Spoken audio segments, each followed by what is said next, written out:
आपके ऊपर पड़ेगी, अगर वो तो आवे और नेत्र खोल के देखे अपने तो भगत को तो बस गरुड़ भगवान को कहते हैं कहाँ है भगत, आप बोलने आए कि भगत आए कि वो बोला मेरे से कि जाओ प्रभु को जगाओ, तो इसलिए जगाया, मगर भगत तो एक। ऐसा एक बार हो, दो बार हो, तीन बार हो, फिर भगवान नहीं उठते हैं कि अबे तो ने मेरे ही धाम लाऊंगा, उसके बाद बताऊंगा कि बार बार जगाने का क्या कारण होता है और क्या दिक्कत होती है, मैं जगाऊंगा उसको।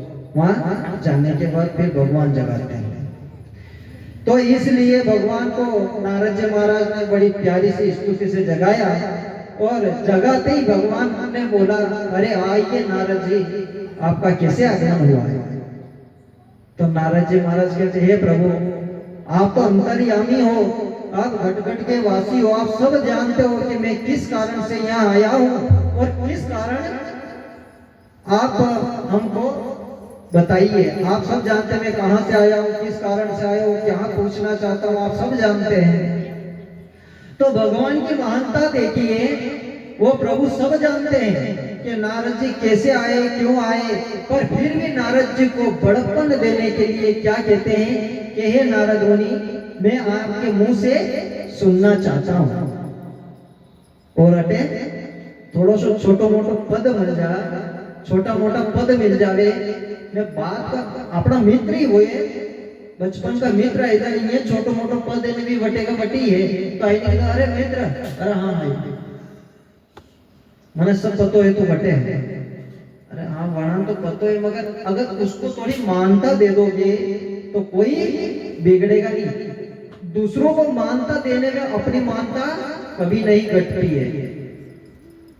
इस हमेशा इस चीज का ध्यान रखिएगा। तो नारद जी महाराज को महानता देने के लिए भगवान ने कहा, क्या कहा कि हे नारद मुनि, आप ब्रह्मदेव हो, आपके मुंह से हम वाणी सुनना चाहते हैं, आप क्या आदेश लेकर आए हो हमारे लिए। कि हे प्रभु, मैं अभी मृत्यु लोक से आया हूँ, मृत्यु लोक के प्राणी बड़े दुखी हो रहे हैं, और इतने दुखी हो रहे हैं कि एक दूसरे के भाई भाई का गला काट रहा है, बंटवारे हो रहे हैं, पिता से पहले पुत्र की मृत्यु हो रही है। आप तो भगवान हैं, आप इस वैकुंठ के द्वार खोल दीजिए और जो भी आ रहे सबको आप वैकुंठ लोक ही लाइए। तो भगवान ने क्या प्यारा शब्द बोला कि हे नारद मुनि, मैं तो चाहता हूं कि सब प्राणी मेरे पास आए, मगर क्या करूं, मैं चाहूं तब भी मैं उनको नहीं ला पा रहा हूं। तो नारद जी कहते, ऐसा थोड़ी होता है, अगर आप चाहोगे तो क्यों नहीं आए, क्या आप कोशिश कर लो, आप एक भी प्राणी को मेरे द्वार पे जाओ, मैं उसको धन्य कर दूंगा, वैकुंठ लोक में वास दूंगा और उसको उच्च पद प्राप्त करवाऊंगा। तो नारद मुनि गए नीचे, एक सुअर, जो सुअर है ना जो गंदगी खाता है, सुअर के पास गए कि हे सुअर, चल प्रभु ने बुलाया है, पालनहार ने बुलाया, तेरे को उच्च पद प्राप्त होगा, यहाँ क्या गंदगी खा रहा है, चल। तो सुअर ने बोला, अच्छा प्रभु ने बुलाया, अच्छा मैं चलने के लिए तैयार हूँ, मुझे कृपया ये बता दो कि वहां थोड़ी ये ऐसी गंदगी खाने को मिलेगी या नहीं मिलेगी। क्या बोला कि गंदगी खाने को मिलेगी या नहीं मिलेगी, फिर भी उसका जीव गंदगी में, वैकुंठ का बुलावा आया तब भी गंदगी में जीव। एक जवान आदमी पे गए कि चलिए भगवान का बुलावा आया है, वहां आपको वैकुंठ में उच्च पद प्राप्त किया जाएगा। अच्छा चलेंगे, चलूंगा, मगर मेरे पुत्र की शादी हो जाए, एक बार शादी देख लूं, उसके बाद चलेंगे। नारद जी ने कहा चलो ठीक है, एक तैयार हुआ है, तो उसकी शादी हो गई। फिर आए नारद जी महाराज, क्या आपके पुत्र की शादी हो गई, सब बढ़िया राम राज है, अब चलिए, मेरे को मेरे पोते को देखने की बड़ी इच्छा है, इसलिए मेरे पोते को देख लो फिर चल।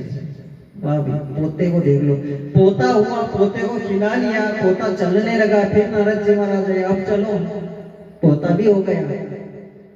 तो अब इतने तो उनकी उम्र बची कितनी है, तो पोते की शादी भी देख ही लेते हैं। ऐसे कर करके उसका जब समय आता है तो उसके पाप बढ़ते जाते हैं, फिर वैकुंठ कहां से जाओगे। पसे तो दूसरों द्वार खुले हैं। भगवान कहते हैं तो नारद जी महाराज ने भगवान के हाथ जोड़िए, प्रभु आप सही कहते हो, आप तो चाहते हो मैं खुद लेने गया तो इंसान नहीं आया, तो आपके कहने से क्या है। इस प्रकार दुखी हो रहे हैं प्रभु, ऐसा कोई साधन नियम सियम हो तो बता दीजिए जिससे उनका कल्याण हो जाए। क्या ठीक है नारद ने, आप इतने आग्रह से पूछ रहे हैं तो मैं एक व्रत उपास बताता हूँ जिसको करने से पुत्रहीन को पुत्र प्राप्त होता है, धनहीन को धन प्राप्त होता है, जो दुखी होवे भी सुखी हो जाते हैं और मन की सब इच्छा पार लागे। ये ऐसा व्रत उपास है। ठीक है, तो नारद जी महाराज ने पूरा वृत्तांत सुना, कथा सुनी और पूरा वृत्तांत सुनकर और भगवान ने कहा जाओ मृत्यु लोक पे जाओ और इसका वृत्तांत सुनाओ सबको और इसकी जन जन में इस कथा को आप पहुंचाओ। नारद जी ने बोला ठीक है। नारद जी महाराज चल दिए। फिर मन में विचार आया कि अपनों ने सारा वृत्तांत सुन लिया, सब विधि सुन ली, मगर अपनों ने ये कथा पूजन कब करना चाहिए, किस मुहूर्त में करना चाहिए, किस तिथि में करना चाहिए, ये तो अपनों ने पूछा ही नहीं। तो भगवान के पास वापस नारद जी जाते हैं और कहते हैं कि हे प्रभु आपने पूरा वृत्तांत सुनाया मगर आपने ये नहीं सुना है कि इस व्रत को किस तिथि में करना चाहिए, किस मुहूर्त में करना चाहिए। तो भगवान मुस्कुरा के क्या बोलते हैं, तिथि वार चाहे कोई भी हो इसमें कोई रुकाव नहीं, करया करया सबन सफल हो जब मन में सच्चा।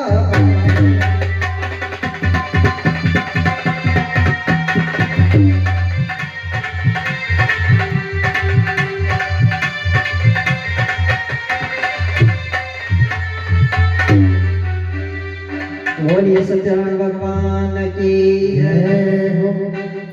आणि इस सत्यनारायण भगवान की कथा एक ऐसी कथा है जो कोई से भी मुहूर्त में आप कर सकते हो, कभी भी कर सकते हो और किसी भी पक्ष, किसी भी मुहूर्त, किसी भी तिथि, किसी भी बार कर सकते हो।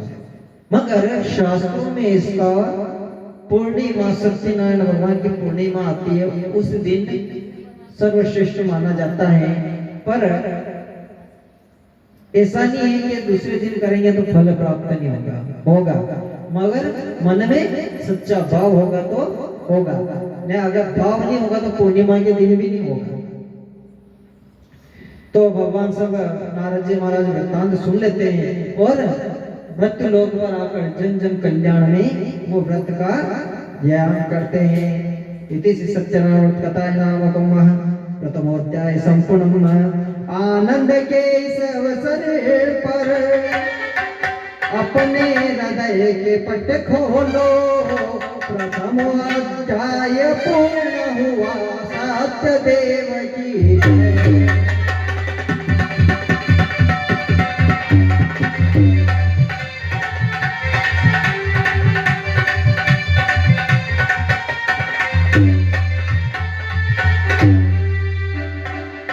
बोलिए सत्यनारायण भगवान की जय। अब सत्यनारायण भगवान के द्वितीय अध्याय में प्रवेश करेंगे कीर्तन के साथ।